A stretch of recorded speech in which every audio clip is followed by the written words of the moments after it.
Bible धर्मशास्त्रमा हामी भोजनको विषयमा प्रशस्तसँग पाउँछौँ। उत्पत्ति 2 अध्यायमा जब परमेश्वरले मानिसलाई सृष्टि गर्नुभयो, एउटा बगैँचामा राखिदिनु भयो।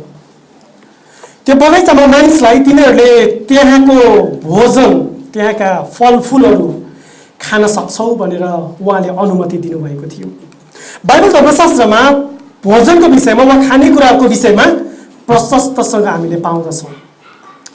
तपाईलाई थाहा छ बाइबलको अन्त्य प्रकाशको पुस्तकमा त्यो अन्त्यको दिनमा बाइबल धर्मशास्त्रले के बताउँछ, त्यो दिन के हुन्छ भनेर बाइबलले बताउँदछ। त्यो दिन दुलहाको विराट विवाहको भोज हुनेछ। विवाहको भोज, हरेक विवाहमा भोज महत्त्वपूर्ण हुन्छ, भोजन महत्त्वपूर्ण हुन्छ, भोज महत्त्वपूर्ण हुन्छ। बाइबल धर्मशास्त्रले भोजको विषयमा, भोजनको विषयमा, खानेकुराको विषयमा प्रशस्तसँग बताउँदछ। दुलहाको विवाहको भोज, त्यो विराट भोज चाहिँ कस्तो हुन्छ? त्यसपछि एउटा ठुलो भिरको स्वर जस्तो मैले सुने, उल्लदो पानीहरूको आवाज र धेरै शक्तिशाली मेघ गर्जनको आवाज जस्तो मैले सुने, जसले यसो भनिरहेको थियो, हालेलुया, किनकि परमप्रभु हाम्रो परमेश्वर सर्वशक्तिमानले राज्य गर्नुहुन्छ र उहाँलाई महिमा दियौँ, किनकि थुमाको विवाहको दिन आएको छ र उहाँकी दुलही स्वयं तयार भएकी छिन्। चहकिलो र स्वच्छ मलमलको वस्त्र पहिरन तिनलाई दिइयो। चहकिलो मलमलको वस्त्र सन्तहरूका निम्ति धार्मिक कार्य हुन्। अनि ती स्वर्गदूतले मलाई भने, यो लेख, थुमाका विवाहको भोजमा निमन्त्रणा पाउनेहरू धन्यका हुन्। तिनले फेरि मलाई भने, परमेश्वरका सत्य वचनहरू यिनै हुन्। प्रकाश 19 अध्यायको 6 देखि 9 पद, थुमाको विवाहको विराट भोज। बाइबल धर्मशास्त्रले उत्पत्तिको 2 अध्यायमा मानिसको सृष्टि गरिसके पछाडि अदनको बगैँचामा त्यहाँका भोजन, त्यहाँका फलफुलहरू खानको निम्ति अनुमति दिएको छ।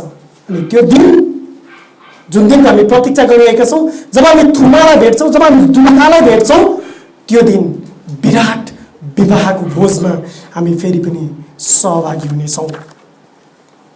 यदि बाल सङ्गतिमा गएर, सन्डे स्कुलमा गएर तपाईँ हुर्काउनु भएको छ भने सन्डे स्कुलमा सुनेका कथाहरू, नयाँ करारका घटनाहरू, सुसमाचारका दृष्टान्तहरू, त्यहाँ भएका येशूले गर्नुभएका आश्चर्य कर्महरूमध्ये प्रख्यात याद हुने प्राय धेरै घटनाहरू होलान्। त्यो मध्ये म पनि बाल सङ्गति गएर हुर्किएको हो। मलाई याद भएका घटनाहरूमध्ये एउटा प्राय नभुल्ने घटना चाहिँ येशूले 5वटा रोटी र 2वटा माछाले 5000 भन्दा बढी मानिसहरूलाई खुवाउनु भएको घटना हो। यो सबैभन्दा ठुलो आश्चर्य कर्म पनि हो। किनकि यो आश्चर्य कर्ममा 1 कि 2 जना, 5 कि 10 जना, 100 जनाको उपस्थिति छैन। यो आश्चर्य कर्ममा 5000 भन्दा बढी मानिसहरूको उपस्थिति छ। हजारौँ हजार मानिसहरूले त्यो भोजनलाई आफ्नो हातमा लिएर खाएका छन्। अघि आफ्नो आँखाले देख्दाखेरि केवल 5वटा रोटी र 2वटा माछाहरू, तर अहिले 5000 भन्दा बढी मानिसहरूले बसेर आफ्नो हातमा लिएर आफूले खाएका छन्। हामीलाई याद रहोस्, अहिलेसम्म हामी येशूको गालिलको सेवाकाईमै हामी छौँ। गालिलको सेवाकाईको अन्तिम आश्चर्य कर्म पनि हुन सक्छ। यो गालिलको सेवाकाईको अन्तिम आश्चर्य कर्म, सबैभन्दा ठुलो आश्चर्य कर्म। सुसमाचारका 4वटा पुस्तकहरूले नयाँ करारका आश्चर्य कर्महरूमध्ये केवल 2वटा आश्चर्य कर्महरूलाई मात्रै उल्लेख गर्छन्। फेरि दोहोऱ्यौँ, नयाँ करारमा भएका 4वटा सुसमाचार, मत्ती, मर्कुस, लुका, यूहन्नाले केवल यी 4वटा लेखकहरूले केवल 2वटा आश्चर्य कर्महरूलाई मात्रै आफ्ना सुसमाचारमा उल्लेख गर्छन्। तीमध्ये एउटा येशूले 5वटा रोटी र 2वटा माछाले 5000 भन्दा बढी मानिसहरूलाई खुवाउनु भएको यो घटना र अर्को दोस्रो आश्चर्य कर्म चाहिँ के होला? येशूको पुनरुत्थान। केवल यी 2वटा आश्चर्य कर्म मात्र 4वटा सुसमाचारका पुस्तकहरूमा उल्लेखित छन्। आज हामी मर्कुस 6 अध्यायमा छौँ। मर्कुस 6 अध्यायको 30 पददेखि 56 पदसम्म हामी हेर्न गइरहेका छौँ। मर्कुस 6 अध्यायको 30 पददेखि 56 पद। तपाईँको बाइबल धर्मशास्त्र छ भने तपाईँले खोल्नुहोस् मसँगै। मर्कुस 6 अध्याय सुसमाचारमा त्यसको 30 पददेखि 56 पदसम्म। आज हामी यो घटनाबाट एउटा मुख्य विषयवस्तु हेर्दैछौँ, त्यो चाहिँ येशूको प्रकृतिमाथिको अधिकार। एउटा घटनामा हामी 30 पददेखि 44 पदसम्म देख्छौँ यसुले 5000 मानिसहरूलाई अचम्म रीतिले 5वटा रोटी र केवल 2वटा माछाले खुवाउनु भयो। दोस्रो घटना हामी देख्छौँ 45 पददेखि 56 पदसम्म यसु पानीमाथि हिँड्नुहुन्छ। यी दुईवटा घटना आज हामी हेर्न गइरहेका छौँ। यसुको प्रकृतिमाथि अधिकार, यसुले भोजनको सृजना गर्न सक्नुहुन्छ, भोज खुवाउन सक्नुहुन्छ। उहाँले प्रशस्त गरिकन तृप्तसँग हुँदै नभएको भाँडाबाट उहाँले प्रशस्तसँग खुवाउन सक्नुहुन्छ, तृप्त गराउन सक्नुहुन्छ। 5000 व्यक्तिलाई खुवाउनु भयो उहाँले। उहाँको यो एक प्राकृतिक भोजन, प्राकृतिक वस्तु, सृष्टिमाथिको अधिकार। अर्को चाहिँ पानी, समुद्र, जहाँ अरू चेलाहरू डुङ्गामा हिँडिरहेका छन् तर यसु चाहिँ पानीमाथि हिँड्न सक्नुहुन्छ। प्रकृतिमाथि यसुको अधिकार आज हामी हेर्न गइरहेको छौँ। सबैभन्दा पहिलो सृष्टि गर्ने अधिकार, उहाँले भोजनको सृष्टि गर्नुभयो। पहिलो सृष्टि गर्ने अधिकार। दोस्रो चाहिँ सृष्टिमाथि अधिकार, जहाँ उहाँ पानीमाथि हिँड्नुहुन्छ। पहिलो सृष्टि गर्ने अधिकार, उहाँले भोजनको सृष्टि गर्नुहुन्छ। दोस्रो सृष्टिमाथि अधिकार, सृष्टि गर्ने अधिकार र सृष्टिमाथि अधिकार। सृष्टिमाथि अधिकार चाहिँ यसु पानीमाथि हिँड्नुभयो। यी दुईवटा कुरा हामी हेर्न गइरहेको छौँ। पहिलो सृष्टि गर्ने अधिकार, उहाँले भोजनको सृष्टि गर्नुभयो। यसुले भोजनको सृष्टि गर्नुभयो। एक्चुअली 30 पदमा हेर्नुहोस् त, मर्कुस 6 अध्यायको 30 पदमा यहाँनिर मर्कुसले यसरी लेख्छन्, अनि प्रेरितहरू यसु कहाँ भेला भए र तिनीहरूले जे गरेका थिए र सिकाएका थिए ती सबै उहाँलाई बयान गरे। यहाँनिर चेलाहरूले के गरिरहेका छन्? आफूले गरेको कामका बयान यसुलाई गरिरहेका छन्। कुन कामको बयान? योभन्दा अगाडिको घटनामा के भएको छ? ठिक योभन्दा अगाडि हेर्दाखेरि त हामी के देख्छौँ? 6 अध्यायको 14 पददेखि 29 पदसम्म बप्तिस्मा दिने यूहन्नाले सत्य गवाही दिएको कारण हेरोद एन्टिपसले उनलाई झ्यालखानामा हालेका छन्। एउटा राम्रो मौका आयो अनि त्यो मौकाको बेलामा हेरोद एन्टिपसकी अनैतिक सम्बन्ध भएकी श्रीमती, उनले ल्याएकी अर्को के भन्ने गैर कानुनी श्रीमतीले त्यो मौका पाइन् र बप्तिस्मा दिने यूहन्नाको शिर काटिएको छ। त्यसो भएदेखि यो कुरा बुझ्न त्योभन्दा अझ अगाडि जानुपर्छ। चेलाहरूले कुन कुराको बयान गरिरहेका थिए? एक्चुअली हेर्नुहोस् त 12 र 13 पदमा के लेखिएको छ?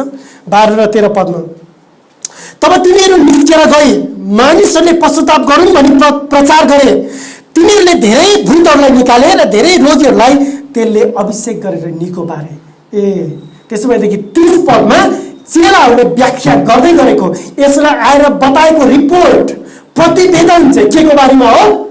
12 र 13 पदको निरन्तरता हो। 30 पद चाहिँ 12 र 13 पद पछिको निरन्तरता हो। 30 पदमा, अनि प्रेरितहरू यसु कहाँ भेला भए र तिनीहरूले जे गरेका थिए र जे उनीहरूले सिकाएका थिए, गरेका कुरा मात्र होइन, चमत्कार मात्र होइन, त्यसले अभिषेक गर्दाखेरि मानिस निको भयो भन्ने मात्र होइन, सायद उनीहरूले मरेका मृतकहरूलाई पनि बिन्तायो होला, किनभने यसुले त्यो अधिकार दिनुभएको थियो। उनीहरूले सबै प्रकारका रोगहरूलाई निको पारे। यहाँनिर कस्ता कस्ता रोगहरू भनेर विस्तृत बताएको छैन, तर त्यो म विश्वास गर्छु चेलाहरूले निश्चय नै गरे, किन यसुले त्यो अधिकार दिनुभएको थियो। तर त्यसको साथसाथमा यो डिब्रिफमा, यो प्रतिवेदनमा, यो फर्केर आएपछि यसुलाई गरिएको बयानमा के पनि भनेको छ? उनीहरूले जे सिकाएका थिए ती सिकाएका कुराहरूको विषयमा पनि प्रतिवेदन दिए। यो घटना अघि यसुले, अहिले आज हामीले हेर्न गइरहेको जुन घटना छ, यसुले 5000लाई खुवाउनु भएको त्यो घटनाभन्दा अगाडि चेलाहरूले कम्तीमा पनि 6वटा टिममा, किनभने 2-2 जना गरिकन 12 जना प्रेरितहरूलाई पठाउनु भएको थियो। यसुले आफैलाई के गर्नुभयो? गुणात्मक रूपमा वृद्धि गर्नुभयो। योभन्दा अघि यसु एक्लैले यो काम गरिराख्नु भएको थियो, चेलाहरूले हेरिरहेका थिए। यो कति लामो यात्रा थियो त्यो हामीलाई थाहा छैन, सायद केही दिन, हप्ता दिन, 1 महिना, एउटा छोटो यात्रा, तर कति दिन, कति हप्ता, कति महिना त्यो हामीलाई थाहा छैन। सम्भवतः वर्षौँ चाहिँ होइन होला, महिनासम्म चलेको हुनुपर्छ। यसले आफूलाई के गर्नुभयो? गुणात्मक रूपमा वृद्धि गर्नुभयो। योभन्दा अघि एक्लै काम गर्नुभएको थियो, यो काम अब कतिवटा टोलीले गरिरहेका छन्? 6वटा टोलीले, 6वटा दलले यो काम गरिरहेका छन्। उनीहरू फर्केर आए र उनीहरूले गरेका कामको विवरणहरू यसुलाई बताइरहेका छन्। अब यसको योजना के छ? स्याबास, तिमीले राम्रो काम गर्यौ, तर अब के गर्नुपर्छ? तिमीहरू आराम गर्नुपर्छ, थकाइ मार्नुपर्छ। अबको योजना एकान्तमा गएर थकाइ मार्ने भन्ने थियो। उनीहरूलाई प्रचार गर्न, भूत निकाल्न, रोगीहरूलाई त्यसले अभिषेक गर्न, निको पार्न व्यस्त थिए। उहाँहरूको व्यस्तताको बारेमा यहाँ के पनि भनिएको छ, खानसम्म पनि फुर्सद थिएन। कति धेरै व्यस्तता, खानसम्म पनि फुर्सद थिएन। 31 पददेखि तल हेर्नुहोस्, उहाँले तिमीलाई भन्नुभयो, तिमीलाई आफै पनि मसँग एकान्तमा आऊ, केही थकाइ मार, किनकि त्यहाँ उनीहरू धेरै थिए, उहाँहरूलाई खानसम्म पनि फुर्सद थिएन। अनि उहाँहरू डुङ्गामा सुटुक्क एउटा एकान्त ठाउँमा जानुभयो। धेरै मानिसहरूले उहाँहरू गइरहनु भएको देखे र धेरैले चिने। अनि सबै सहरहरूबाट पैदलै दौडेर त्यता गए र उहाँलाई उछिनेर अगाडि पुगे। जब उहाँ किनारमा उत्रिनुभयो तब उहाँले एउटा ठुलो भिड देख्नुभयो र उहाँले तिनीहरूलाई टिठ्याउनु भयो, किनकि तिनीहरू गोठाला नभएका भेडाहरू जस्ता थिए र उहाँले तिनीहरूलाई धेरै कुरा सिकाउन लाग्नुभयो। एकछिन रोक्यौँ त्यहाँनिर। यी मानिसहरूको अवस्था, यसले कस्ता मानिस देख्नुभयो? गोठालो नभएका भेडाहरू जस्तो। यो आश्चर्य कर्म, तल 5000 मानिसलाई खुवाएको त्यो चटक, त्यो जादु, त्यो त्यो त्यो अद्भुत खाद्य, त्यो येशूको आशय। आज म यति धेरै मानिसहरूलाई भेला गरेर यो जादु देखाउँछु। तपाईँले देख्नुहुन्छ काठमाडौँमा कहिलेकाहीँ वा ठुल्ठुला सहरहरूमा बाटोको छेउमा किनारामा जादु देखाउने जादुगर, मानिसहरूको भिड। उसको आशय के हुन्छ? पैसा, डर देखाएर, त्रास देखाएर, मानसिक रूपमा आफ्नो बस्न पाएर मान्छेहरूको भिड जम्मा गरेर त्यो जादु देखाएर उसले के गर्न चाहन्छ? उसको आशय के हुन्छ? पैसा। यसको आशय के थियो यहाँ?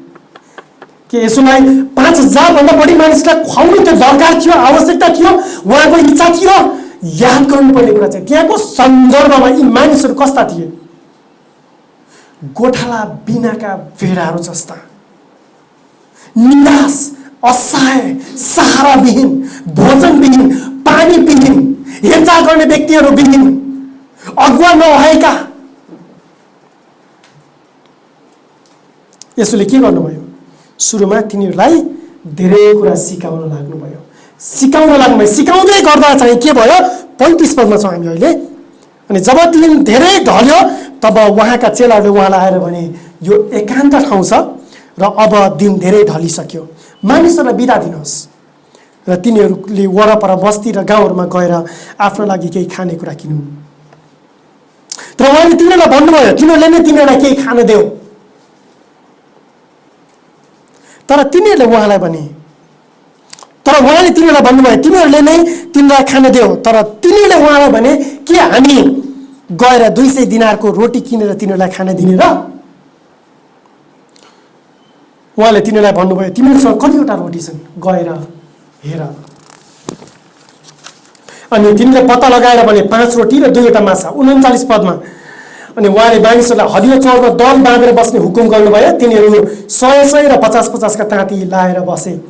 उहाँले ती 5 रोटी र 2वटा माछा लिएर स्वर्गतिर हेरी आशीर्वाद दिनुभयो र रोटीहरू भाँच्नुभयो। अनि मानिसहरूको अगाडि राखिदिउन् भनी चेलाहरूलाई दिनुभयो र ती 2 माछा पनि उहाँले सबैलाई बाँडिदिनुभयो। अनि सबैले खाएर तृप्त भए। पछिबाट चेलाहरूले रोटी र माछाका उब्रेका टुक्राहरू 12 डालाभरि उठाए। रोटी खाने पुरुषहरू प्राय 5000 थिए। यो आश्चर्य कर्ममा केवल 5000 मात्र होइन, त्यहाँ पुरुषहरू प्राय 5000, महिलाहरूको सङ्ख्या प्राय त्यति नै होला, 10000। केटाकेटीहरू कति थिए? यस्तो बेलामा अझ बालबालिकाको भिड बढी हुन्छ। कुनै अचम्मको घटना भयो, नयाँ मानिस आयो, केही नयाँ कुरा भइरहेको छ, भिड अगाडि बच्चाहरू बढी हुन्छन्। खानालाई प्राथमिकता कसलाई चाहिन्छ? बच्चाहरूलाई चाहिन्छ, नानीहरूलाई हामी प्राथमिकतामा दिन्छौँ। सुरुमा चर्चमा पनि कुनै कार्यक्रमहरू भयो भने कसलाई हामी प्राथमिकतामा राख्न चाहन्छौँ? को सुरुमा आएर लिउन्? नानीहरू। क्रिसमसको बेलामा याद गर्नुहुन्छ नि तपाईँ, होइन? सो मानिसहरू कति थिए? धेरैजना विद्वानहरूको भनाइमा 15000 देखि 25000 हुन सक्छ। 15000 देखि 25000 मानिसहरू। खानामा भोजन कति छ? 5वटा रोटी र केवल 2वटा माछाहरू मात्र। हामीलाई निश्चित रूपमा कति मानिस भन्ने थाहा छैन, केवल त्यो अनुमान मात्र हो। तर यहाँनिर 5000 भन्दा बढी भनेको छ। रोटी खाने पुरुषहरू 5000 भन्दा बढी थिए। 44 पदमा यसरी 5000लाई खुवाउनु भएको यस घटनाले केही बाइबलीय महत्त्वपूर्ण प्रसङ्गहरूलाई सम्झना दिलाउँदछ। सायद आधा दर्जन 1 दर्जन जति बाइबलीय प्रसङ्गहरू हामी निकाल्न सक्छौँ, तर समयलाई बचाउनको निम्ति आज म तपाईँको बिचमा 4वटा बाइबलीय प्रसङ्गहरू कोट्याउन चाहन्छु। यसोले 5000 मानिसहरूलाई खुवाउनु भएको सन्दर्भबाट 4वटा महत्त्वपूर्ण बाइबलीय प्रसङ्गहरू। सबैभन्दा पहिले यसले परमेश्वरले मानिसहरूलाई खानको निम्ति उहाँको प्रावधान छ, उहाँले जुटाउनुहुन्छ भन्ने सत्यतालाई सम्झना दिलाउँदछ। मानिसलाई सृष्टि गरेपछि उत्पत्ति 2 अध्यायमा परमेश्वरले मानिसलाई खानको निम्ति तयारी अवस्थामा बगैँचा राख्नु भएको थियो। त्यो बगैँचामा सानो पानी हाल्नुपर्ने, फुल फुल्दै गरेको, टुसा बुना पलाउँदै गरेको बिरुवाहरू थिएन। त्यो बगैँचामा फल दिन सक्ने, किनभने मानिसलाई बनाउने बित्तिकै परमेश्वरले के भन्नुभयो, तिमीहरूले खाऊ। परमेश्वरले भोजनको प्रावधान गर्नुहुन्छ। चेलाहरूले यी मानिसहरूलाई खुवाउन र तृप्त पार्न केवल केही पनि भेटाएनन्, केवल के मात्र भेटाए, 5वटा रोटी र 2वटा माछा मात्र। यी 12 जना चेलाहरूले 12 डाला बाँकी रहेका टुक्राहरू उब्रिए। कम्तीमा पनि एउटा कुरा के सम्झना दिलाउँछ भने येशूको अघि फर्केर फेरि अब के भयो त भनेर रिपोर्ट दिने बेलामा हरेकको हातमा के छ, एउटा डाला निश्चय नै छ। आफ्नो हातले देखिरहेका छन्, उनीहरू अनुभव गर्न सक्छन् उनीहरूले। यसले चेलाहरूलाई परमेश्वरको काम गर्नको निम्ति परमेश्वरले चेलाहरूलाई कसरी जुटाउनुहुन्छ भन्ने कुरा पनि देखाउँछ। एकचोटि सम्झौँ, म चेलाहरूलाई पठाउँदाखेरि 6 जना गरेर पठाउँदाखेरि उहाँले के भन्नुभएको थियो, पैसा नबोक्नु, थैली नबोक्नु, खानको निम्ति कुनै कुरा नबोक्नु, अरू भोजनहरू नबोक्नु, तिमीहरूले त्यसको चिन्ता नगर्नु। किनभने परमेश्वरले जुटाउनुहुन्छ। तिमीहरूको काम परिश्रम गर्ने हो। परिश्रम गर्ने मानिस भोकै बस्नु पर्दैन, मेहनत गर्ने मानिस भोकै बस्नु पर्दैन। यहाँनिर चेलाहरूले परमेश्वरको काम गरिरहेका छन्। यसले आज्ञा दिइराख्नु भएको छ, उनीहरूले गरिरहेका छन्। परमेश्वरले जुटाउनुहुन्छ भन्ने कुराको सम्झना र भरोसा यसले यी चेलाहरूलाई दिन चाहनुहुन्छ। यसअघि यसले मिसनको काममा जाँदाखेरि केही पनि नबोक्नु भन्नुभएको थियो, तर अहिले यसले के देखाउँदै हुनुहुन्छ, हेर यहाँनिर भोजन उपलब्ध छ। पुरानो करारमा गन्तीको 11 अध्यायमा, अहिले हामी खोल्दैनौँ, तर गन्तीको 11 अध्यायमा एउटा अचम्मको घटना भएको छ। मिश्र देशबाट जब इस्राएलीहरू निस्केर आए उजाडस्थानको बाटोमा, इस्राएलले गनगन गरे। उनीहरूको गनगन कस्तो थियो, प्रभु लसुन र अदुवा खान पाइएन, प्याज खान पाइएन, मासु खान पाइएन, प्रभु रायोको साग सिजनमा टमाटर अहिले एकदमै महँगो छ, प्रभु टमाटर नै खान पाइएन। परमेश्वरले के भन्नुभयो, रिसाएर यी मानिसहरूलाई म हरेक दिन खानको निम्ति मासु जुटाइदिनेछु, हरेक दिन खानको निम्ति। मूसाले के भन्छन्, प्रभु तपाईँलाई थाहा छैन 6 लाख मानिस मेरो साथमा छन्, 1 दिन हो, 2 दिन हो, 1 महिना हो हरेक दिन मासु खानलाई? के हामीले ल्याएको त्यो भेडा बाख्रा गाई बस्तुहरू चाहिँ अब सबै त्यो काटेर हरेक दिन खुवाएर अब सिद्ध्याउने कसरी सम्भव छ? यी 5000 मानिसहरूलाई खुवाएको घटनाले त्यही कुरा सम्झना दिलाउँदछ कि प्रभुले मसँग भन्नुभयो, के परमप्रभुको शक्ति कम भएको छ? अब मैले तँलाई भनेको कुरा हुन आउँछ कि आउँदैन भनेर तैँले देख्नेछस्। हे मूसा, तैँले देख्नेछस् परमप्रभुको शक्ति कमजोर भएको छैन, म देखाउँछु। अनि परमेश्वरले इस्राएलीहरूलाई 6 लाख इस्राएलीहरूलाई 40 वर्षसम्म उजाड स्थानको यात्रामा हरेक दिन जुटाउनु भयो। उहाँले मन्ना र बट्टाई चरा जुटाउनु भयो, मानिसहरूले खाए। यशाया अगमवक्ताले पनि एउटा महान भोजको बारेमा कुरा गरेका छन्। यशाया 55 अध्यायमा 1 र 2 पदमा यसरी लेखिएको छ, हे सबै तिर्खाउनेहरू आओ, पानी लिएर आओ, अनि तिमीहरू रुपियाँ नगनीहरू आओ, किनेर खाओ, बिना पैसा बिना दाम दाखमध्य र दुध किन। पुरानो करारमा दाखमध्य, दुध, दाखमध्य यो सम्पन्नताको एउटा चिन्ह हो, प्रतीक हो। त्यसकारण फेरि यहाँनिर दाखमध्यको कुरा गर्दाखेरि भरे बेलुकीदेखि फेरि खोज्न नजानुहोस् है। साङ्केतिक रूपमा हो यो प्रशस्तताको चिन्ह हो, सम्पन्नताको चिन्ह हो। धनी छौ होइन, खानको निम्ति भोजनको निम्ति कुनै कुराको अभाव छैन भन्ने कुराको सङ्केत हो यो। फेरि यहाँनिर दाखमध्य उपलब्ध छ भन्नुको मतलब फेरि भरे बेलुकीदेखि दायाँ बायाँ नलाग्नुहोस्। 55 को 2 मा यसै 55 को 2 जे रोटी नै होइन त्यसको निम्ति किन पैसा खर्च गर्छ अनि जे कुराले सन्तोष दिँदैन त्यसको निम्ति किन परिश्रम गर्छ ध्यान दिएर मैले गरेको कुरा सुन र जे कुरा असल छ त्यही खाऊ स्वादिष्ट थोकहरू खाऊ तिमीहरूको प्राण सन्तुष्ट होस् फर्केर गालीमा जाउँ 5000 भन्दा बढी मानिसहरू भएको ठाउँमा यी मानिसहरू गोठाला बिनाका भेडाहरू जस्ता छन् असहाय हैरान खानको निम्ति भोजन पनि छैन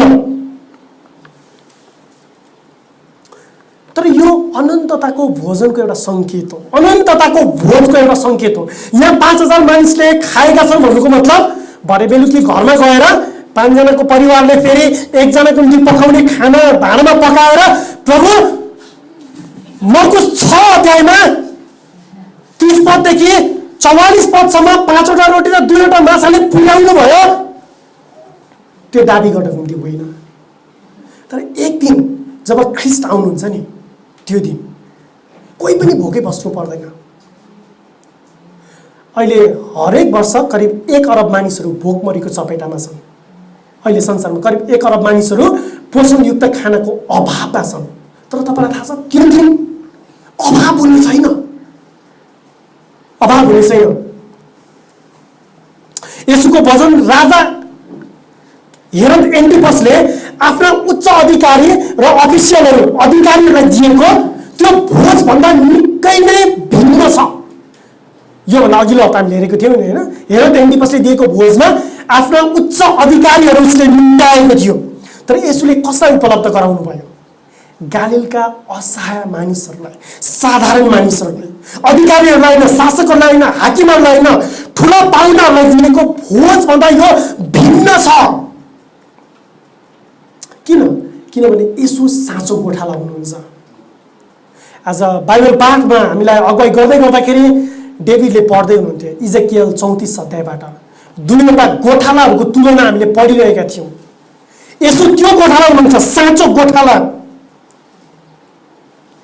हेरोदको भोजमा के भयो हेरोदको भोजको अन्त्य के भयो 32 दिने यौनाको शिर काटियो यसुले दिनुभएको यो भोजको अन्त्य चाहिँ के भयो 5000 भन्दा बढी मानिसहरूले खाए 12 डला भन्दा बढी टुक्राहरू उब्रियो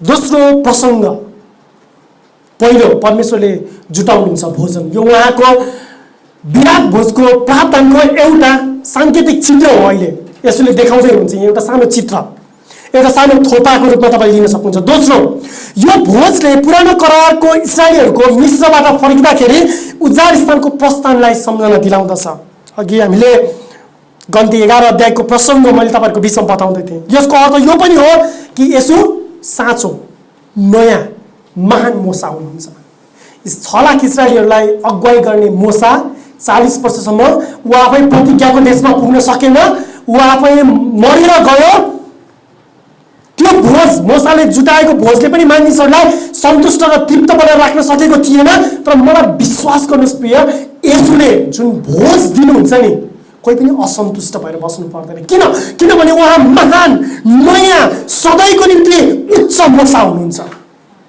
त्यो पुरानो करारको मोसा भन्दा महान मोसा यसु हुनुहुन्छ यसुले नयाँ र अझ महान प्रस्थानमा डोर्याउँदै हुनुहुन्छ तपाईको पाप तपाईको अधर्म यो संसारको पीडा तपाईले माया गरेको मानिसको मृत्यु तपाईको परिवारमा तपाईले नपाउनु भएको माया एक बुढा वा आमा विहीन भएर गुमाएर जिएको तपाईको यो संसारको जीवन के तपाई यस्तो महसुस गर्नुहुन्छ यी गालीलका मानिसहरू जस्ता गोठाला विहीन भेडा तपाईले आफूलाई त्यो ठाउँमा राख्नुहुन्छ तपाई निराश हुनु पर्दैन महान गोठालो येशू तपाईलाई प्रेम गर्नुहुन्छ उहाँले तपाईको परिवारले माया नगरोस् संसारमा तपाईको रूपमा तपाईलाई मानिसहरूले भिन्न रूपमा हेर्छन् होला तर तपाईलाई प्रेम गर्ने महान नयाँ सधैँको निम्ति मोसा येशू हुनुहुन्छ जसले तपाईको चासो लिनुहुन्छ यहाँ गोठाला बिनाको भेडाहरूको वाक्यांशले मोसाको पछि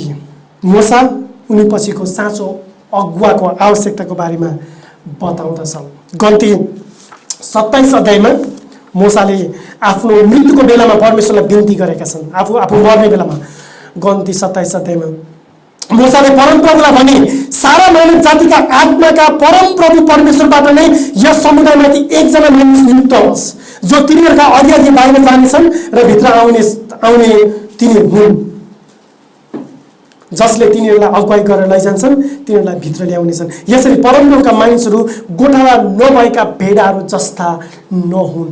त्यतिखेर इस्रायलको निम्ति यो यहोशुको जीवनमा पुरा भयो।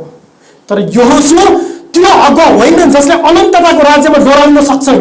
अनन्तताको राज्यमा डोर्याउने असल गोठालो को हुनुहुन्छ? यसो। एक्चुअली 39 पदमा हेर्नुहोस् त, मर्कुस 6 अध्यायको 39 पदमा 39 पदमा अनि उहाँले मानिसहरूलाई हरियो चौरमा दल बाँधेर बस्न हुकुम गर्नुभयो। तिनीहरू 100 50 को ताँती लागेर बसे। 40 पदमा यो बसाइले के कुराको सम्झना दिलाउँदछ?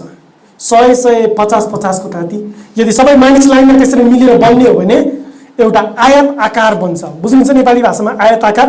आयत भनेको रेक्ट्याङ्गुलर भन्छ अङ्ग्रेजीमा। कतिजना विद्यार्थी जवान भाइ बहिनीहरूलाई आयत आकार भनेको बुझ्न गाह्रो होला। एउटा आयत आकार भन्छ। यो चर्चको आकार जस्तै तपाईँले देख्नुहुन्छ नि होइन? लम्बाइ अलिकति केही लामो अनि चौडाइ केही छोटो। तपाईँले इस्राएलीहरूलाई परमेश्वरले मूसालाई अगुवाई गरेर प्रतिज्ञाको भूमिमा लाँदाखेरि कसरी चाहिँ त्यो पाल टाँगेर तम्बु टाँगेर बस्नको निम्ति भन्नुभएको थियो, त्यो आयत आकार नै हो। बुझ्दै हुनुहुन्छ? आयत आकार। यो बसाइले प्रस्थानको क्रममा मानिसहरू पाल टाँगेर बस्नलाई अराइएको एक चित्रको अर्को रूप हामी यहाँनिर देख्न सक्छौँ। यहाँ माछा र रोटीले पुरानो करारको क्रममा परमेश्वरले जोटाउनु भएको मन्ना र बटाई चराको सङ्केत पनि दिँदछ। गन्ती 11 अध्यायको 4 र 5 पद। गन्ती 11 को 4 र 5 परमेश्वरले मन्ना र बटाई इस्राएलीहरूको निम्ति जुटाउनु भयो। तेस्रो प्रसङ्ग भजन सङ्घ 23 मा महान गोठालोको विषयमा लेखिएको छ। परमप्रभु मेरो गोठालो हुनुहुन्छ, मलाई कुनै कुराको घटी हुने छैन, कुनै कुराको कमी हुने छैन। मृत्युको अन्धकारमय घाँटीबाट भएर जानु परे तापनि मलाई केही डर छैन। उहाँले मलाई स्वयंको पानी लिएर डोर्याउनुहुन्छ। भजन सङ्ग्रह 23 त्यो गोठालो को हुनुहुन्छ? यो गोठालो जसले पानी र भोजनको ठिक प्रबन्ध गर्नुहुन्छ। गालीलका मानिसहरू गोठाला बिनाका भेडाहरू जस्ता थिए। यसो असल गोठालोको रूपमा यी मानिसहरूलाई उहाँले खुवाउँदै हुनुहुन्छ, तृप्त पार्दै हुनुहुन्छ।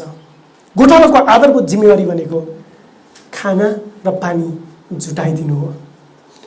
यसो नष्ट भइरहेका मानिसहरूलाई ख्याल गर्ने गोठालो हुनुहुन्छ। उहाँ थाहा छ तपाईँलाई जीवनको रोटी हुनुहुन्छ र जीवनको पानी हुनुहुन्छ। यसो जीवनको पानी हुनुहुन्छ। यौना 4 अध्यायको 14 पद। त्यो पानी खाने कहिले पनि तिर्खाउने छैन। यौना 6 अध्यायको 35 पद। यसोले मानिसलाई भन्नुभयो जीवनको रोटी म नै हुँ, म कहाँ आउने भोकाउने छैन, म माथि विश्वास गर्ने कहिल्यै तिर्खाउने छैन। यदि तपाईँ आफूलाई आत्मिक रूपमा आज भोको र तिर्खाएको महसुस गर्नुहुन्छ भने तपाईँ कस कहाँ जानुपर्छ? यसु कहाँ जानुपर्छ। यसुमा विश्वास नगर्नु भएको तर यसुको विषयमा सुन्नुभएको प्रियहरू, यो तपाईँको निम्ति सुसमाचार हो। आज बिहानी यो कुरा तपाईँलाई बताउन पाउँदाखेरि हामी खुसी छौँ। किन? बाइबल धर्मशास्त्रले यही कुरा बताउँदछ। तपाईँ भोको हुनुहुन्छ, तपाईँ तिर्खाएको हुनुहुन्छ आत्मिक रूपमा, तपाईँलाई त्यो गोठालो चाहिएको छ जसले तपाईँलाई त्यो भोजन, आत्मिक रूपमा बचाउने भोजन र आत्मिक रूपमा तृप्त पार्ने पानीको उपलब्धता गराइदिनु भएको होस्। त्यो कसले गराउनुहुन्छ? यसो। किनभने यसो जीवनको पानी र उहाँ जीवनको रोटी हुनुहुन्छ। चौथो प्रसङ्ग, यहाँ 5000लाई खुवाएको आश्चर्य कर्म यसोले चेलाहरूसँग पक्राउ पर्नु अघि अन्तिम रातमा उहाँले दिनुभएको चेलाहरूलाई रात्रि भोजसँग पनि सम्बन्धित छ। निस्तार चाडको भोज उहाँले आफ्ना चेलाहरूसँग लिनुभएको थियो। त्यो भोज उहाँले अन्तिम पटक लिनुभयो र फेरि उहाँले भन्नुभयो यो म आफैले चाहिँ जबसम्म म फर्केर आउँदिनँ तबसम्म मैले लिने छैन। तर उहाँले चेलाहरूलाई के भन्नुभयो? जब जब तिमीहरूले यो लिने गर्छौ मेरो सम्झनाको निम्ति यो अक्सर गर्ने गर। पहिलो कोरिन्थी 11 अध्यायको 23, 24 र 25 पदमा पावलले त्यही कुरालाई पुनः दोहोऱ्याएका छन्। यहाँ 41 पदमा तपाईँले हेर्नुभयो भने उहाँले ती 5 रोटी र 2 माछा लिएर स्वर्गतिर हेरेर आशीर्वाद दिनुभयो र रोटी भाँच्नुभयो र मानिसहरूका अगाडि राखिदिउन् भनी चेलाहरूलाई दिनुभयो र उहाँले 2 माछाहरू पनि लिनुभयो र त्यसै गरिकन भाँचेर उहाँले दिनुभयो। उहाँले अन्तिम रात्रि भोजमा के गर्नुभएको थियो? मर्कुस 14 अध्यायको 22 पदमा, मर्कुस 14 अध्यायको 22 पदमा, अनि खाइरहनु र यसोले रोटी लिनुभयो, आशीर्वाद दिनुभयो, भाँच्नुभयो र तिनीहरूलाई दिँदै भन्नुभयो, ल्याऊ यो मेरो शरीर हो। हामी हरेक अङ्ग्रेजी महिनाको पहिलो शनिबार चर्चमा भेला हुँदाखेरि प्रभु भोजको सेवामा सहभागी हुन्छौँ। प्रभु भोजले कुनै शारीरिक आशिष दिँदैन, तर विश्वासद्वारा परमेश्वरबाट प्राप्त गर्ने अनन्तताको आत्मिक आशिषको निम्ति हामी हरेक महिना जब हामी प्रभु भोजमा सहभागी हुन्छौँ त्यो नयाँ करारलाई हामी नवीकरण गरिरहेका हुन्छौँ। यसकारण प्रभु भोजमा सहभागी हुनु कुनै मण्डलीको विधि वा नीति वा नियम आशिष प्राप्त गर्नको निम्ति वा त्यो लियो भने बढी आत्मिक बनिन्छ वा यो शरीरमा आशिष थप्दै गइन्छ भनेर होइन, तर विश्वासद्वारा उहाँबाट पाइने यो अनन्तताको भोजन, यो अनन्तताको भोजको निम्ति हामी पूर्व तयारी गरिरहेका छौँ र त्यो दिनको हामी सम्झना गरिरहेका छौँ।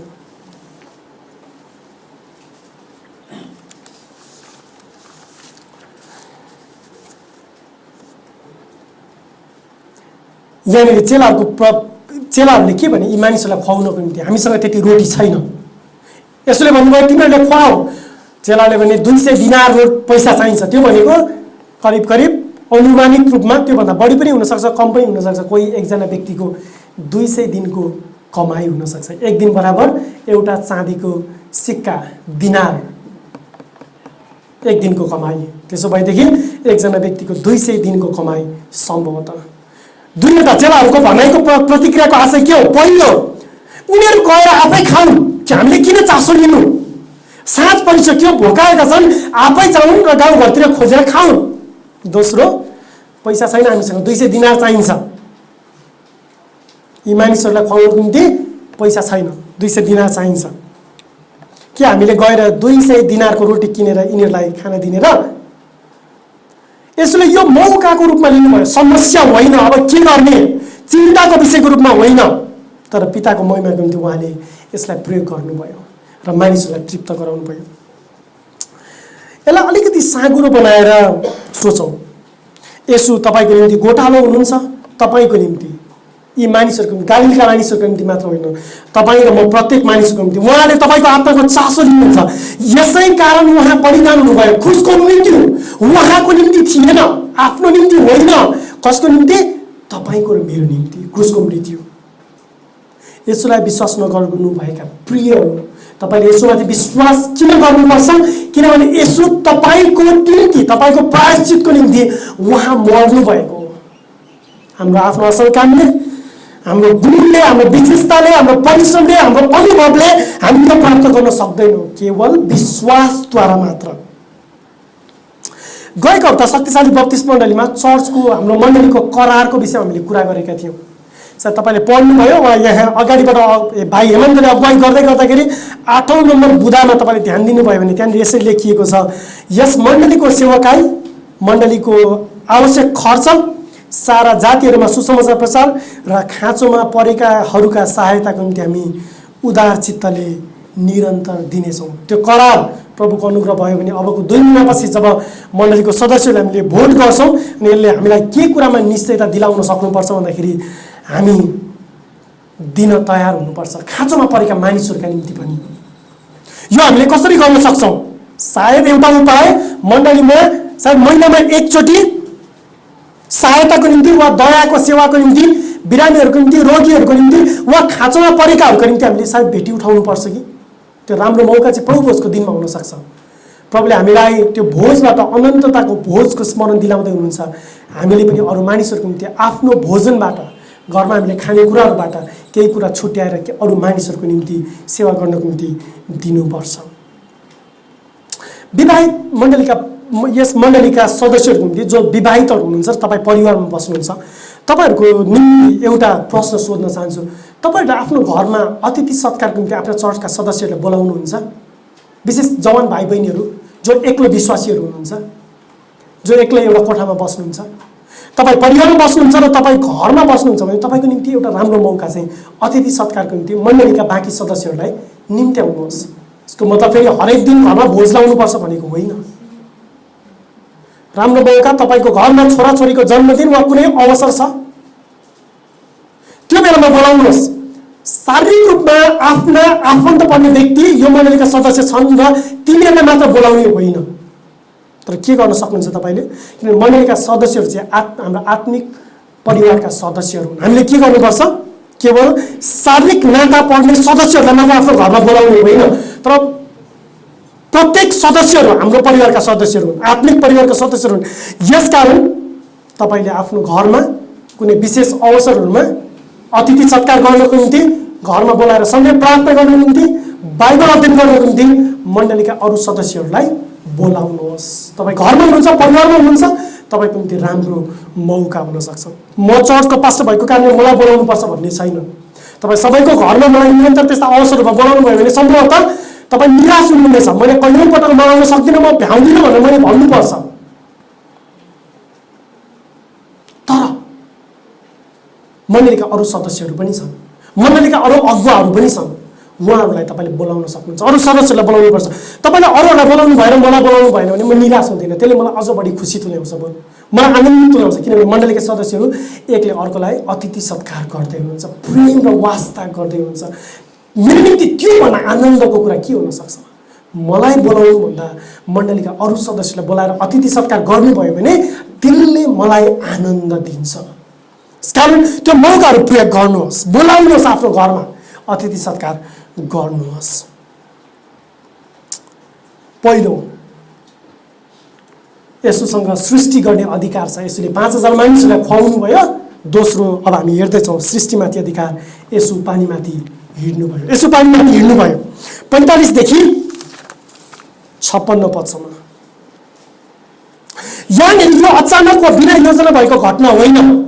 यहाँ तपाईँले हेर्नुभयो भने यसुले चेलाहरूलाई पठाउनु भयो, भिडलाई उहाँले बिदा दिनुभयो र उहाँ एक्लै चाहिँ आफै एकान्तमा प्रार्थना गरी जानुभयो। डुङ्गा अघि गइरहेको छ समुद्रमा, आधी ठिक उल्टोपट्टिबाट आइरहेको छ, डुङ्गा छालको चपेटामा परेको छ। अब होइन, विपरीत दिशाबाट हावा आएको कारणले गर्दाखेरि डुङ्गा क्याउन एकदमै गाह्रो भइरहेको छ। यो त्यत्तिकै बिना योजना संयोगवश भएको कुरा होइन, यसलाई थाहा छ के हुन गइरहेको छ। उहाँले जान्नुहुन्छ यो वास्तवमा उहाँको योजना हो। यो घटनामा तपाईँ हेर्नुभयो भने एकभन्दा धेरै आश्चर्य कर्महरू तपाईँले पाउनुहुन्छ। पहिलो, यसु पानीमाथि हिँड्नुभयो, यसु पानीमाथि हिँड्नुहुन्छ। दोस्रो, तपाईँले यही घटना मत्तीको सुसमाचारमा हेर्नुभयो भने पत्रुस पनि पानीमाथि हिँड्छन्। भलै त्यो एकदमै छोटो र सानो समय, छोटो अवधिको निम्ति होस्, तर पत्रुस पनि पानीमाथि हिँड्छन् विश्वासद्वारा। तर मर्कुसले चाहिँ पत्रुसको घटना यहाँनिर उल्लेख गरेका छन्। थाहा छ तपाईँलाई किन?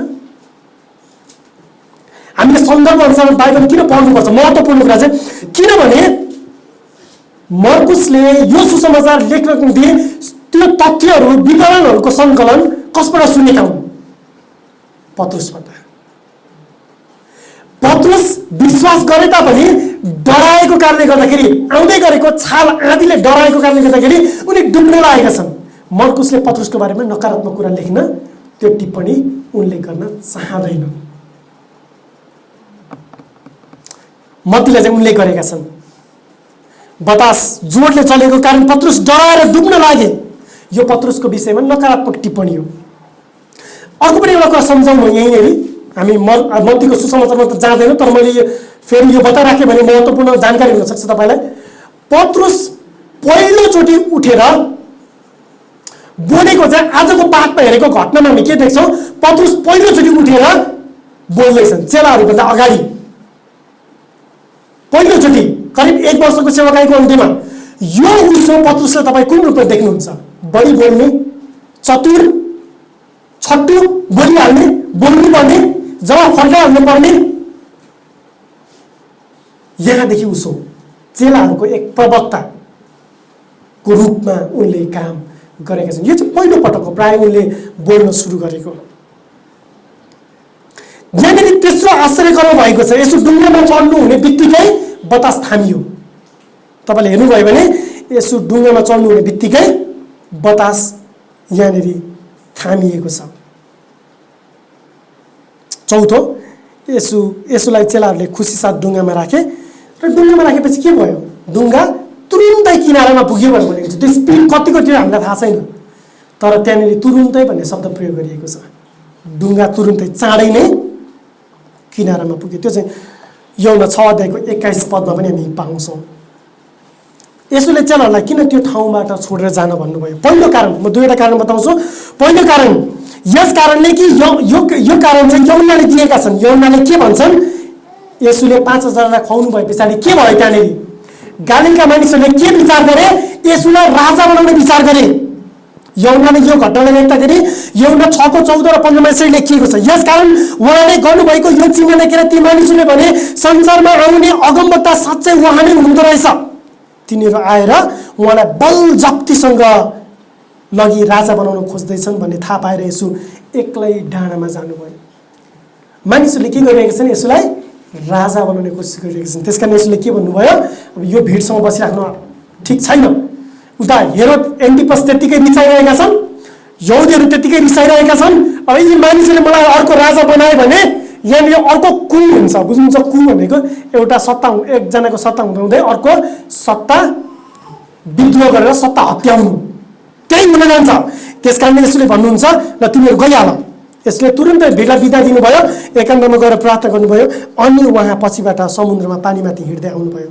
12 जना चेलाहरूको राज्यको विषयमा बुझाइ अझ स्पष्ट नहुन सक्छ। उनीहरूले पनि अझ संसारको शारीरिक भौतिक राजाको अपेक्षा गरिरहेका हुन सक्छन्। यो अपरिपक्व बुझाइ हो।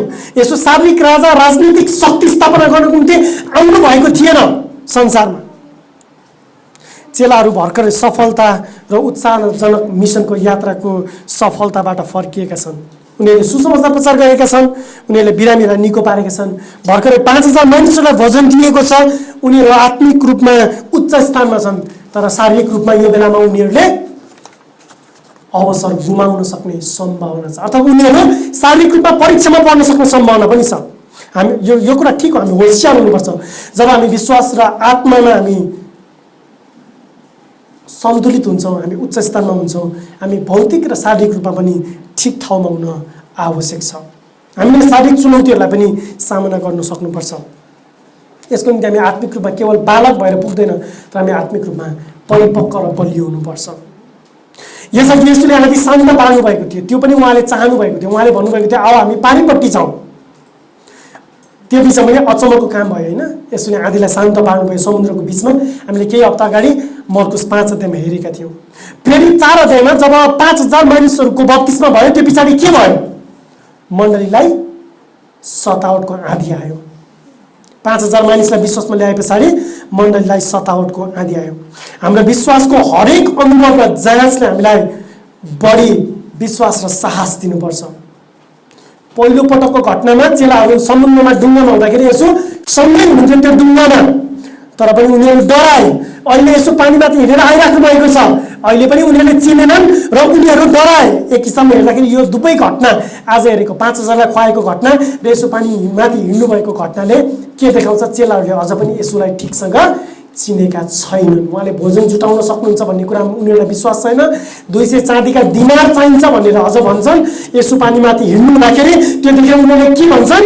कोही प्रेत, कोही भूत पानीमाथि हिँडिरहेका छन् भनेर भन्छन्। आज हामी जिउने संसार चाहिँ कस्तो छ? यहाँ वरिपरिको आदि तपाईँले के देख्नुहुन्छ? हामीलाई साहस चाहिन्छ, हामी निडर बन्नुपर्छ। तर यो निडर वा यो साहस चाहिँ भौतिक साहस वा भौतिक निडरको बारेमा होइन। आज हामी कुन अर्थमा गोठाला पिनाका भेडाहरू जस्ता छौँ? केही घटनाहरू तपाईँलाई म सम्झाउँ। एउटी आमाले 2 वर्षको आफ्नै छोराको घाँटी रेडेर हत्या गर्छ। एउटा आमाले 2 वर्षको छोराको घाँटी रेडेर हत्या गर्छ।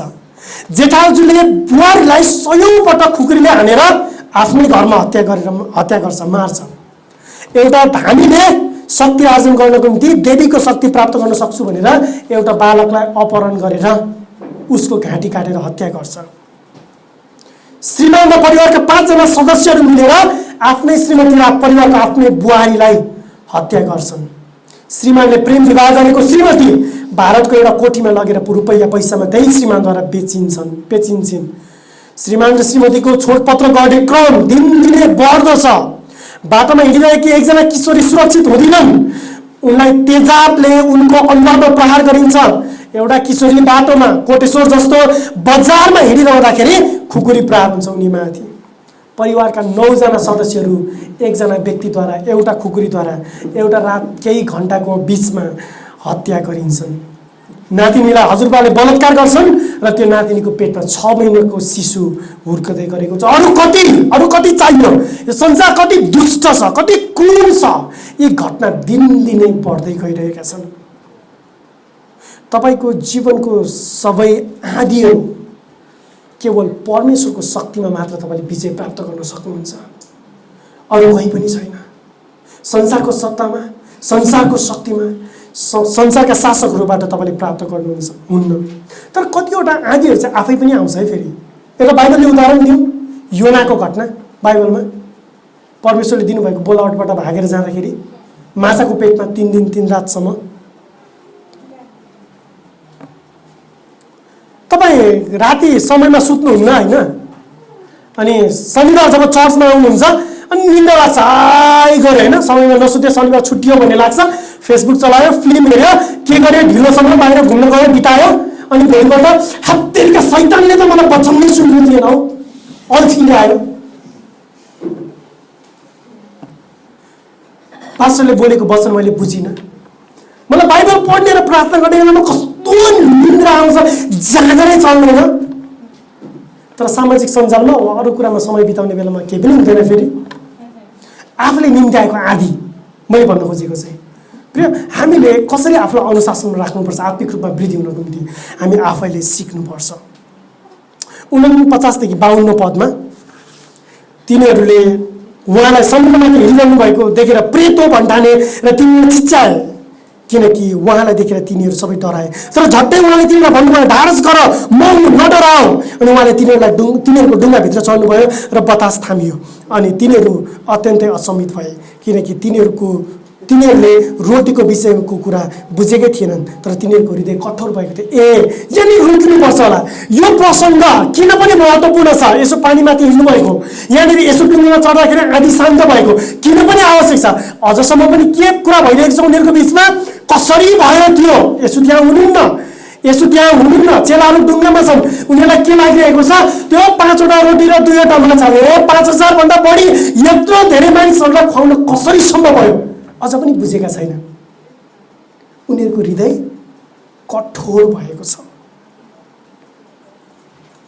आजको खण्ड यो मर्कुस 30 अध्याय मर्कुस 6 अध्यायको माफ गर्नुहोस्, मर्कुस 6 अध्यायको 30 देखि 56 पदको ठिक शीर्षक चाहिँ के हुन्छ थाहा छ तपाईँलाई? सायद मेरो विचारमा चेलाहरूको अविश्वास। अघि नासरतमा यसोलाई आफ्नै मानिसहरूले अविश्वास गरिरहेका थिए। अहिले अधिकार दिएर पठाएका चेलाहरू जसले अचम्मका कामहरू गरेर फर्केर मिसनको यात्राबाट फर्केर आएका छन्, त्यही मानिसहरूले यसोमाथि अविश्वास गरिरहेका छन्। लेख्दिनु हुनुहुन्छ? भने पछाडि विश्वास गरेको कैयौँ वर्ष, बत्तिसमा लिएको 10 वर्ष, 15 वर्ष, 20 वर्ष पुरानो विश्वासी, बाइबल कलेज गएको, बीटीएस गरेको, एमफिल गरेको, मास्टर वा पीएचडी गरेको व्यक्ति हामी किन नहौँ न? अविश्वास भन्ने कुरा केवल विश्वास नगरेका संसारका मानिसलाई तिमी अविश्वासी हो भनेर प्रयोग गर्ने भाषा मात्र होइन। प्रिय, आफूलाई जाँच्नुपर्छ। हामीले ठिकसँग यसोलाई चिनेका छौँ? यी चेलाहरूले ठिकसँग यसोलाई चिनेका थिए। उनीहरूको अविश्वास मुक्ति नदिने अविश्वास होइन, उनीहरूको अविश्वास यसोको शक्ति, उहाँको काम, उहाँको ईश्वरत्व, उहाँको प्रावधान विरुद्धको अविश्वास हो। आफूलाई जाँच्नुहोस् तपाईँको अविश्वास यसोको विषयमा, उहाँ परमेश्वरसँगको सम्बन्धको विषयमा। बत्तिसमा लिनुभएको, चर्चको सदस्य हुनुभएको, फरक पर्दैन। क्रिस्चियन परिवारमा जन्मिनुहोस्, क्रिस्चियन भएको 10 वर्ष, 15 वर्ष, 20 वर्ष भएको होस्, फरक पर्दैन। तपाईँको अविश्वास तपाईँ आफूले निरन्तर मूल्याङ्कन गर्नुपर्छ, जाँच्नुपर्छ।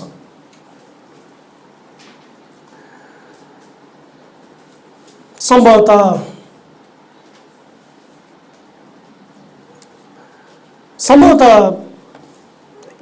नासरतमा यसुले काम गर्न नसक्नु भएको अर्थ चाहिँ त्यहाँका मानिसहरूको अविश्वास थियो। अहिले यहाँनिर चेलाहरूको अविश्वासको बारेमा हामीले देखिरहेका छौँ। नासरतमा यसुको अविश्वास भयो। त्योभन्दा अघि के भएको छ घटना? योभन्दा अघि यसु अर्को एउटा मुलुकमा जानुभएको छ, त्यो चाहिँ हो गेरासनेसको मुलुक। अहिले यो पानीमाथि हिँडिरहेको घटनापछि यसु कहाँ पुग्नु भएको छ? फेरि गेरासनेसको मुलुकमा। यसु कहाँ पुग्नुभयो? गेरासनेसको मुलुकमा। त्यहाँनेरि यसो गेरासमेसको मुलुकमा पहिलोचोटि मर्कुस 5 अध्यायमा पुग्दाखेरि के भएको थियो? त्यहाँका मानिसहरूले जब आएर यसोले गर्नुभएको काम हेरे, अर्थात् एकजना भूत लागेको मानिसलाई निको पार्नु भएको सुने, त्यो कुरा मानिसहरूले सुन्दाखेरि, मानिसहरूले देख्दाखेरि के भने? प्रभु तपाईँ यहाँबाट गइहाल्नुहोस् भनेर मानिसहरूले बिन्ती गरे नि, होइन? तपाईँ यहाँ नबस्नुहोस्, गइहाल्नुहोस्। तर त्यो निको भएको मानिसले चाहिँ यसोलाई के भन्यो? प्रभु म तपाईँको पछि जान चाहन्छु। तर यसोले के भन्नुभयो? मानिसहरूले बिन्ती गरे तपाईँ जानुहोस्, यसो फर्केर आउनुभयो। त्यो मानिसले यसोलाई मलाई पनि आउन दिनुहोस् भनेर बिन्ती गर्दाखेरि यसोले के भन्नुभयो? जाऊ र प्रचार गर। त्यो मानिसले के गर्यो? डेकापोलिस पर्यो, अर्थात् डेकापोलिस भनेको 10वटा सहरहरूको समूह। ती 10 सहरहरूभरि गएर प्रचार गर्यो। अहिले यसो पानीमाथि हिँडेर यो पारिपट्टि आउनु भएपछिको घटनामा के भयो हेर्नुहोस् त। 53 देखि तल समुद्र पार भएपछि उहाँ गेरासमेसको मुलुकमा आउनुभयो र तिनीहरूले डुङ्गा किनारामा लाए। तब उहाँहरू डुङ्गाबाट निस्कनु भयो। तब उत्तिखेर मानिसहरूले यसोलाई चिनिहाले र छेउछाउका समस्त गाउँहरू तिनीहरू दगुरी गए र यसो जहाँ यसो हुनुहुन्छ भनी सुने, त्यहाँ तिनीहरूलाई बिरामीहरूलाई बिछ्याउनमा राखेर ल्याए। अनि गाउँहरूमा वा सहरहरूमा वा बस्तीहरूमा जहाँ जहाँ उहाँ बस्नुभयो मानिसहरूले रोगीहरूलाई बजारबाट राखिदिए र उहाँको वस्त्रको छेउको मात्र छुन पाऊँ भनी तिनीहरूले यसोलाई बिन्ती गरे र जतिले छोए तिनीहरूले निको भए। अब के भयो? यसोले योभन्दा अघि मर्कुस 5 अध्यायमा त्यो मानिसलाई मसँग नआउ तर गएर प्रचार गर भन्नुभएको रिजल्ट, त्यसको परिणाम चाहिँ यहाँ देख्छौँ नि हामी, होइन? अहिले मानिसहरूले के गरे? गाउँ गाउँमा, सहर सहरमा, बस्ती बस्तीहरूमा विश्वास गरे। उहाँको पछि मानिसहरू आए। सम्भवतः यी कतिजना ती मानिसहरू थिए जसले यसलाई यस अघि पहिलोचोटि बिन्ती गरेका थिए कि प्रभु तपाईँ यहाँबाट जानुहोस्। के तपाईँले यसलाई साँचो भरोसा गर्नुहुन्छ? तपाईँको भरोसा मानिसहरूले कसरी देख्छन्? यहाँ चेलाहरूले नै यसोमा भरोसा गर्न चुकेका छन्। तर पहिलोचोटि यसलाई इन्कार गर्ने मानिसहरू पछिल्लोचोटि विश्वासमा आएका मानिसहरू पनि छन्। तपाईँको वर्षौंको नियमित चर्चको उपस्थिति, मण्डलीको सदस्यता, बप्तिस्माको प्रमाणपत्र, पास्टरले तपाईँलाई घुँडा टेकाएर गराइदिएको, पापीको दोहोर्याउनु पर्ने त्यो एउटा प्रार्थना, यी सबै कुराहरू एउटा फरक कुरा हुन्। तर तपाईँले यसोलाई ठिकसँग चिन्नुहुन्छ कि चिन्नुहुन्न? तपाईँले आफूलाई क्रिस्चियन भनेर दाबी गर्नुहुन्छ, ख्रिस्टको चेला भनेर दाबी गर्नुहुन्छ भने तपाईँको भरोसा तपाईँको जीवनबाट कसरी देखिन्छ? तपाईँले यसोको कामको बारेमा प्रचार गर्नुहुन्छ, अरू मानिसहरूलाई बताउनुहुन्छ। हेर्नुहोस् त, यसोबाट शक्ति पाएर भर्खर अचम्मका काम गरेर आएका चेलाहरू, ती चेलाहरूकै हालत के छ? उनीहरूले यसोमाथि अविश्वास गर्छन्। हामीले के घमण्ड गर्ने कुरा के छ? वर्षौंको क्रिस्चियन यात्रा, प्राप्त गरेको बाइबल कलेजको डिग्री, बप्तिस्माका प्रमाणपत्र, केही काम छैन त्यो। म एक आफै पास्टर हो, मेरो पास्टरीय अभिषेकको प्रमाणपत्र त्यसले पनि मलाई क्रिस्चियन बनाउँदैन। त्यसमा पनि अधिकार छैन। अधिकार येशूमा छ। उहाँ कोन हुनुहुन्छ? परमेश्वरको पुत्र। उहाँसँगको सम्बन्ध, उहाँलाई ठिकसँग चिन्नु, त्यसले फरक पार्छ। अरू कुनै पनि कुराले फरक पार्दैन। आउनुहोस् प्रार्थना गरौँ।